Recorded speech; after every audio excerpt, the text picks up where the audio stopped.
Pour moi, la crise de la démocratie, c'est le refus de l'alternance. Sur le refus d'accepter qu'au bout d'un certain nombre d'années, marquées par une certaine tendance, succède une autre tendance, une autre façon de travailler. Nous sortons d'une période de solsticialité de 7 ans, qui a fonctionné d'une certaine façon, qui est solsticiale, horizontale. Et il est temps, structurellement, de passer à une autre phase de 7 ans. Alors, si l'on veut perpétuer indéfiniment la phase qui s'est déroulée, c'est inacceptable.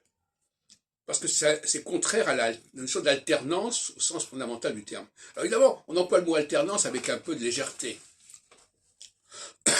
L'alternance, ça signifie réellement l'alternance des méthodes. Bon. Donc il y a plusieurs méthodes. Il y a eu la méthode solsticiale horizontale, qui est la méthode des compromis, où l'on n'étudie pas les choses sur le fond, mais on essaie de concilier des points de vue. Ça vaut ce que ça vaut. Et puis il y a la méthode verticale, qui consiste à remonter dans le temps pour trouver le véritable mode d'emploi de la société, mode d'emploi structurel. Ça correspond à d'autres méthodes. Ça correspond notamment au recours à des experts, et non pas des gens qui vont négocier. La science n'est pas une affaire de négociation. Or, la phase équinoxiale est une phase scientifique. Technocratique si on veut, en tout cas scientifique, qui doit s'appuyer sur une cyclologie, et notamment la cyclologie des réformes. J'ai publié hier tout un dossier à ce sujet. Il y a des périodes de réformes qui se succèdent de 15 ans en 15 ans notamment.